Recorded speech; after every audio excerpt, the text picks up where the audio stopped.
नमस्कार मित्रांनो, मी स्वाती तोरसेकर एशा पृथ्वीमध्ये तुमचं स्वागत करते. भारतामध्ये निवडणुका झाल्या, लोकसभेच्या झाल्या, हरियाणाच्या झाल्या, पण या सगळ्याच्या निमित्ताने एकच मोठा गदारोळ झाला होता. असं सतत सांगितलं गेलं, की मोदींच्या भाजपच्या मागे राष्ट्रीय स्वयंसेवक संघाने आपली ताकद उभी केली नाही आणि म्हणून लोकसभेमध्ये ती ताकद कमी पडल्यामुळे मोदींच्या जागा घसरल्या आणि ते 240 वरती येऊन ठेपले. हरियाणामध्ये मात्र तसं झालं नाही. हरियाणाच्या निवडणुकीपर्यंत संघाने एक दिलाने स्वतःला त्या राज्यामध्ये झोकून दिलं आणि अशा पद्धतीने काम केलं, की तिथे भाजपला पुन्हा एकदा उत्तम यश प्राप्त होऊ शकलं. आता मजा अशी आहे, की असा हा जो संघ आहे, या संघाचं वैशिष्ट्य काय? तर त्याच्याकडे अत्यंत तळमळीने काम करणारा कार्यकर्ता आहे. त्याच्यावर जर का एखादं काम संघटनेने सोपवलं, तर आपल्या वैयक्तिक सर्व बाबी ज्या असतील, कामं असतील, ती सगळी बाजूला ठेवून त्यांना प्राधान्य न देता हा कार्यकर्ता त्या आपल्या कामामध्ये, नेमून दिलेल्या कामामध्ये स्वतःला झोकून देतो. निवडणुकीसारख्या काळामध्ये तुमचे अनेक हितैषी लोक असतात. अनेक जणांना मनामधून तुम्हाला पाठिंबा द्यायचा असतो. पण अशी मंडळी जी आहेत, ती मुळात मतदानासाठी उतरत नाहीत. प्रत्यक्ष मतदान केंद्रापर्यंत जात नाहीत आणि म्हणून अखेर तुमचे जे हितचिंतक असतात, ते घरात बसल्यामुळे तुमच्या विरोधकांची संख्या मोठी होते आणि तुम्हाला निवडणुकीमध्ये पराभव पत्करावा लागतो. ही झोमरी जी वस्तुस्थिती आहे ती भाजपने लोकसभेच्या वेळेला अनुभवली. त्याचाच पुनःप्रत्यय हा येऊ नये म्हणून हरियाणामध्ये ही फौज उतरवली गेलेली होती आणि त्यांनी जे काम केलं, नेत्रदीपक काम केलं, त्यामधून तुम्हाला यश मिळालेलं दिसलं. तेव्हा अशा पद्धतीची निष्ठावंत कार्यकर्त्यांची एक भक्कम फळी जेव्हा उभी असते, ती मतदारांना घरामधून बाहेर काढते, मतदान केंद्रापर्यंत नेऊन सोडते. मत द्या. कोणाला मत द्या हे कदाचित ते सांगत नसतील, पण ते त्यांच्या मनामध्ये असतं. एकंदरीतच निष्क्रिय मतदार हा लोकशाहीमधला एक मोठा अडथळा असतो. मतदार जितका जागरूक असेल, तितका तो जास्तीत जास्त मतदानाच्या प्रक्रियेत भाग घेईल आणि स्वतःला हवा तो नेता किंवा तो उमेदवार निवडून देईल, ही शक्यता वाढत जाते.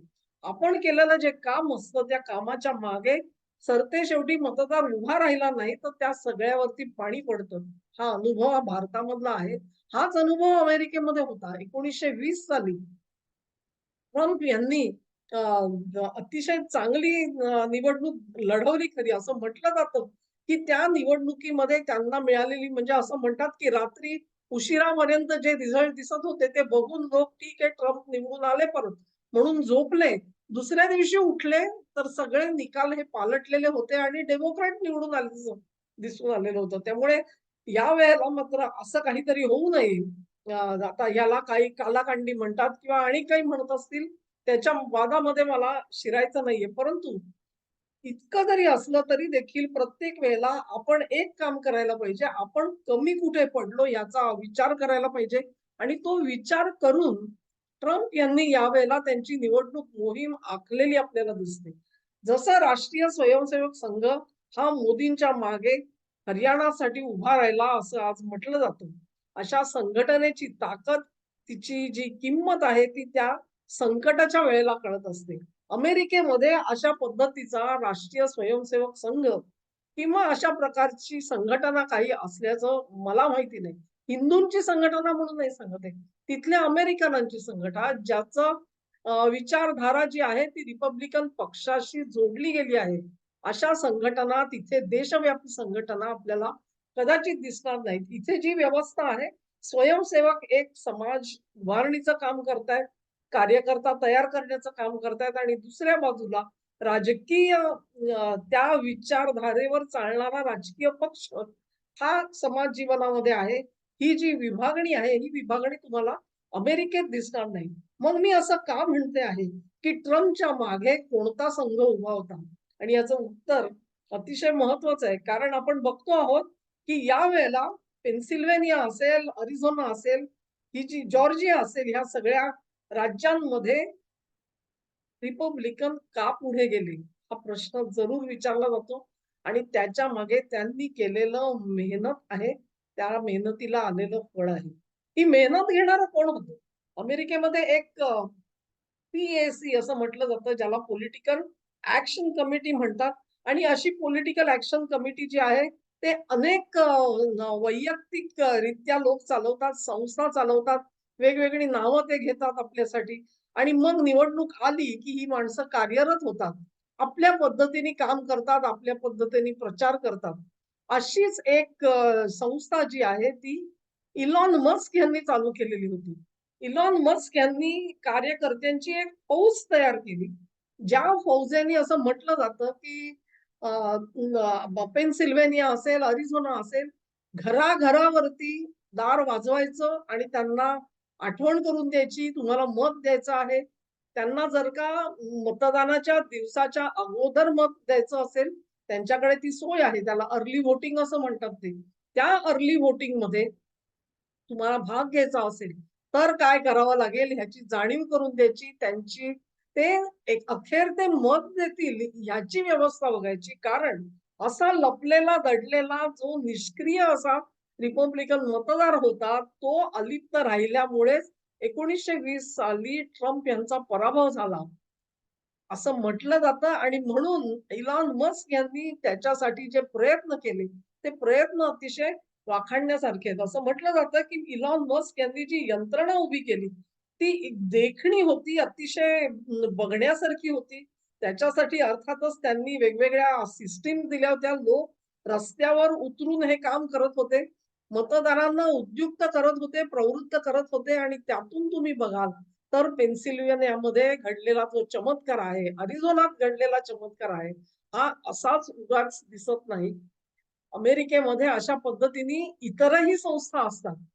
मस्क यांनी एक काम केलं, त्यांनी अशा ज्या प्रायव्हेट इतर संघटना आहेत, त्यांच्याशी सुद्धा स्वतःला जोडून घेतलं. उदाहरणार्थ अमेरिकन फॉर प्रॉस्पेरिटी नावाची एक संघटना आहे आणि तिला चार्ल्स कोच यांच्याकडून आर्थिक मदत मिळत असते. पण या लोकांनी त्यांनी काय केलं तर अनेक ठिकाणी म्हणजे ते म्हणतात, की आम्ही 10 लाखाहून अधिक कुटुंबांपर्यंत पोहोचलो पेनसिल्व्हेनियामध्ये आणि तिथून ट्रम्प यांच्यासाठी पाठिंबा मिळेल अशी व्यवस्था केली. पेनसिल्व्हेनियाचं नाव हे खास करून घेतलं जातं याचं कारण असं, की पेनसिल्व्हेनिया राज्यामध्ये गेल्या वेळी तो पराभव पत्करावा लागला होता. पण त्या राज्याचं दुसरं एक वैशिष्ट्य आहे, तिथे आमिष लोक राहतात. आमिष लोक जे आहेत त्यांच्याबद्दल तुम्ही इंटरनेटवर जरूर माहिती जमा करू शकता. ते एक प्रकारचे ख्रिश्चन आहेत आणि ते वीज वापरत नाहीत. ते तुमचं वाहन वापरत नाहीत. ते घोडागाडी वापरतात. आमिष लोक यांची वस्ती जिथे-जिथे असेल तिथून गाड्या जेव्हा जातात तेव्हा त्यांना कमी स्पीडने जावं लागतं कारण त्यांचे जे त्यांची जी वाहनं असतील, त्या वाहनांना त्रास होऊ नये म्हणून वेगवेगळी बंधनं आखली जातात. ही माणसं जी आहेत ही उत्तम कार्पेंटर असतात. सुतारकाम त्यांनी केलेले जे लाकडाच्या वस्तू आहेत त्या महागड्या किमतीला विकल्या जातात. एक वेगळं जीवन आमिष लोक जगत असतात. तर हे आमिष लोक जे जगतात त्यांचं एक त्यांची जी एक शैली आहे, मी म्हटलं त्याप्रमाणे, ते कुठेही मशीनचा वापर सहसा जास्त म्हणजे तुमची जी ऑटोमेटेड मशीन त्यामुळे त्यांचं दूध असेल, दही असेल, चीज असेल, हे एक वेगळं असतं आणि ते अतिशय नैसर्गिक पद्धतीने बनवले असतात. त्यांचे जे ह्या पदार्थ, वस्तू ज्या डेपो आहेत, त्या डेपोवरती डेमोक्रॅट्सनी रेड्स घातल्या, ते सगळं जप्त केलं. अशा पद्धतीने ते आमिष लोक चिडलेले होते आणि त्या चिडलेल्या लोकांची परत एकदा त्यांना चुचकारून त्यांना हे सगळं होणार नाही हे सांगून त्यांच्याकडून मतदान करून घेण्याचं काम जे आहे ते पेन्सिल्व्हेनियामध्ये खूप मोठ्या प्रमाणात केलं गेलं. केवळ आमिष लोक नाही, पेन्सिल्व्हेनियातल्या अन्य लोकांपर्यंत सुद्धा या संघटना पोहोचू शकल्या. हेच काम अरिझोनामध्ये झालं, हेच काम जॉर्जियामध्ये झालं. इतकंच नव्हे तर अमेरिकाभर करण्याचा प्रयत्न झाला. यातूनच मित्रांनो जी काही असं म्हटलं जातं, की गेल्या वेळेला कालाकंडी झाली म्हणजे काय? तर अवैध मतं घुसवली गेली त्या सगळ्या प्रक्रियेमध्ये. आणि मग एखादा कोणी मृत असेल त्याचंही मत जे टाकलं गेलं होतं. आणखी काही सावध कार्यकर्ता ज्यावेळी रस्त्यावर उतरतो त्यावेळेला समोरच्या पार्टीला सुद्धा अशा पद्धतीने कुठल्या ना कुठल्या कालागांडी करायची भीती वाटत असते. कारण आपलं बिंग फुटेल ही भीती तर प्रत्येकाच्या मनात असते. जेव्हा असे कार्यकर्ते रस्त्यावर फिरतात तेव्हा अशा पद्धतींना आपोआपच आळा बसत असतो. आणि या सगळ्यामधून ट्रम्प यांचा जो विजय आहे तो आज साकारला गेला आहे. उगाच नाही.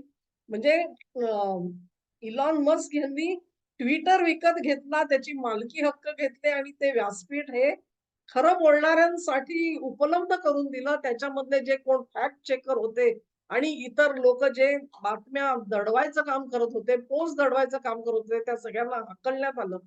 ट्रम्प यांचं खातं सस्पेंड केलं गेलं होतं, ते पुन्हा रिस्टोर केलं गेलं. ट्रम्प पुन्हा एकदा ट्विटरवरती लिहू शकले. या सगळ्या गोष्टी झाल्या. लोकांपर्यंत पोहोचायला त्याची मदत झाली. पण इलॉन मस्कनी मागे राहून हे जे काम केलं, ह्या कामाबद्दल फारशी कोणी बोलताना दिसत नाही. एवढंच नाहीये तर त्यांनी अनेक प्रकारे त्यांनी इन्सेंटिव्ह पण दिले. म्हणजे पैसे सुद्धा उपलब्ध करून दिले, की अमुक तुम्ही केलं तर. आणि ते व्होटरसाठी केलेलं होतं. अर्थात त्याच्यासाठी अ, त्यांना कदाचित लीगल ॲक्शन घेणार का असा एक प्रश्न निर्माण झालेला होता. परंतु अजूनपर्यंत तरी कोणी कोर्टामध्ये गेलेलं नाहीये. आणि त्यांनी जे इन्सेंटिव्ह हे केले तर ते पैशाचे इन्सेंटिव्ह सुद्धा होते. आणि मग त्याच्यावरती टीका जरूर झाली असेल. हे सगळं जे काम इलॉन मस्क यांनी केलं, याच्या संघटना उभ्या केल्या.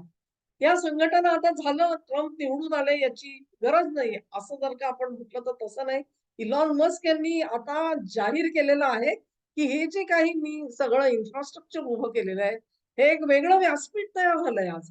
तुम्हाला फक्त Twitter व्यासपीठ दिसतं, पण हे जे व्यासपीठ तयार झालंय, ते आम्ही डिसबँड करणार नाही. आम्हाला ज्यावेळेला ते फेकून देणार नाही आम्ही, निकालात काढणार नाही. कारण 2 वर्षांनी हाऊसच्या निवडणुका येतील, तेव्हा आम्हाला ते लागणार आहे.